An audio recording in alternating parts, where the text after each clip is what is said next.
A blessed good day mga ka-newbie, I'm Noel and welcome to my YouTube channel. In today's video tutorial, I will share to you my classroom orientation presentation, and you can also use this PowerPoint design presentation in any grade level. The link is in the video.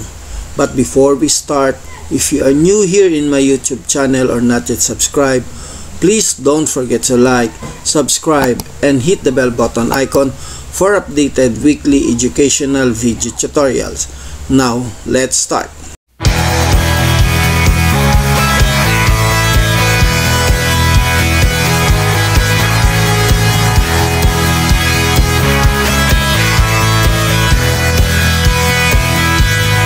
Hello guys, in this presentation, share ko lang sa inyo ang ginawa kong PowerPoint presentation para sa ating classroom orientation for this coming school year. This presentation ay madadownload nyo later on sa ating link na ibibigay ko dito sa ating video. Sana magustuhan nyo at i-share nyo rin sa inyong mga kasamahan. So, the next page natin ay Meet Your Teacher. So, dito ilalagay nyo lang ang inyong pictures na advisor at isusulat nyo dito sa name of teachers ang ating pangalan ng teachers kung sino po gagamit. So, the next page is our school rules. So, in school rules, dito sa page na ito, ilalagay natin ang ating mga school rules, no? So, naglagay ako ng blank space dito ng dalawa. Then, i-duplicate nyo na lang yung slide para malagyan nyo kung ilan yung school rules and regulation. Kasi in every schools ay mayroong iba't ibang school rules and regulation. May pagkakaiba at saka yung iba may kaparehas din. Pero, to make it sure, ginawa ko na lang, ibinlang ko lang siya para malagyan nyo siya later on. Then dito in classroom rules, generalize ko na lang siya. So first, be respectful, follow instructions, raise your hands, stay focused, be prepared, participate actively, keep the classroom clean, use kind words. So kung mapapansin nyo, respect personal belongings, kung mapapansin nyo, generalize ko na siya na kung saan lahat nagagamit. Kung mayroon kayong idadagdag, you can insert the slide and you can insert your classroom rules, no? Then after po nyan, follow the classroom procedures, nakalagay din po dyan para ma-discuss nyo sa mga estudyante at sa kanila masundan nila. After po ng classroom rules, susunod po ay ating classroom program. So, dito sa classroom program, naglagay ako ng isang blank page para may sulat nyo dyan kung ano yung classroom program nyo. So, bawat teachers naman, bawat sections, bawat grade level ay iba-ibang classroom program. So, naglib ako ng isang space or isang slide para mailagay nyo ang inyong mga class program. Okay? So, next is things to bring. In things to bring naman, naglagay din ako ng isang page or pwede nyo i-multiply nyo na lang, duplicate nyo yung page if masyadong marami. So, dito, isusulat nyo dito kung ano yung ipapadala nyo sa mga estudyante para makopya na lang niya. Okay? So, para hindi na kayo mahirapan na magsulat sa inyong blackboard.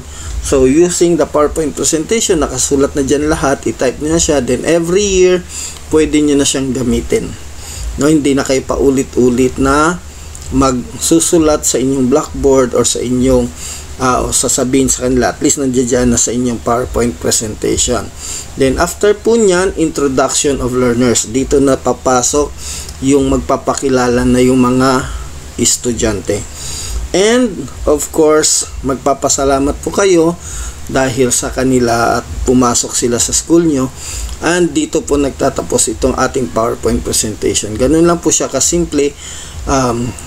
Well, informative naman siya at kung saan ma-attract yung estudyante na makinig sa inyo sa PowerPoint na ito. Sana nagustuhan nyo at i-share nyo naman ang video sa iba. Ang link pala ay nasa description box ko ilalagay. Maraming salamat.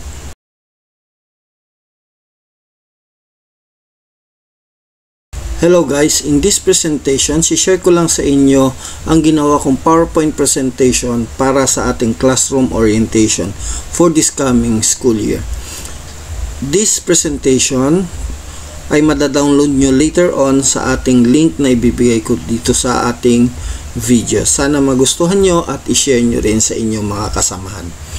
So the next page natin ay meet your teacher. So dito ilalagay nyo lang ang inyong pictures na advisor at isusulat nyo dito sa name of teachers ang ating pangalan ng teachers kung sino po gagamit. So the next page is our school rules. So in school rules, dito sa page na ito, ilalagay natin ang ating mga school rules, no? So naglagay ako ng blank space dito ng dalawa, then i-duplicate nyo na lang yung slide para malagyan nyo kung ilan yung school rules and regulation.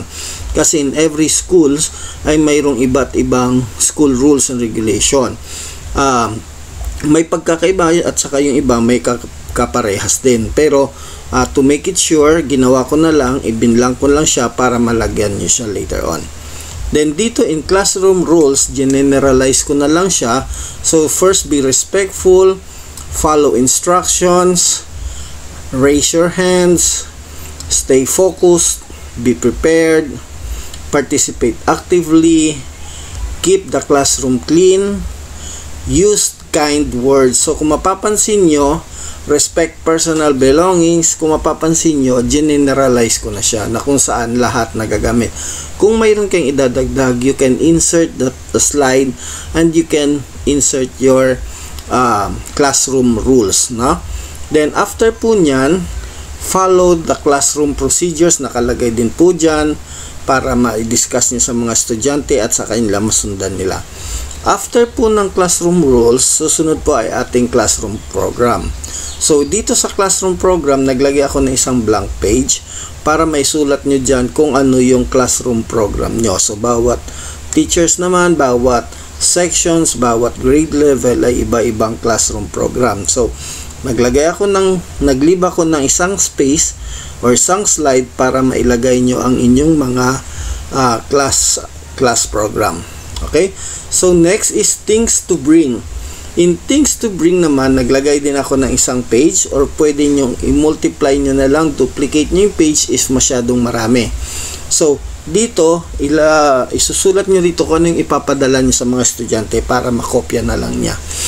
Okay, so para hindi na kayo mahirapan na magsulat sa inyong blackboard, so using the PowerPoint presentation, nakasulat na dyan lahat, i-type nyo na siya, then every year, pwede nyo na siyang gamitin. No, hindi na kayo paulit-ulit na magsusulat sa inyong blackboard or sa inyong o sasabihin sa kanila, at least nandiyan na sa inyong PowerPoint presentation.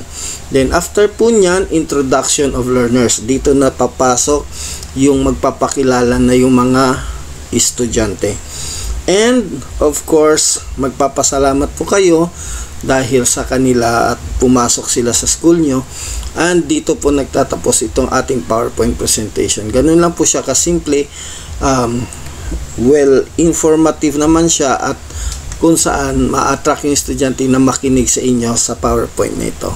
Sana nagustuhan nyo at i-share nyo naman ang video sa iba. Ang link pala ay nasa description box ko ilalagay. Maraming salamat. That's it mga ka-newbie. Sana meron na naman akong naibahagi sa inyo na bagong kaalaman, at para sa mga susunod na video tutorial, mag-subscribe to this channel and click the bell button icon para sa mga updated video tutorial.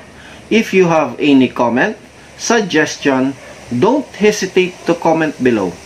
See you mga ka-newbie. Hanggang sa muli, God bless and stay safe.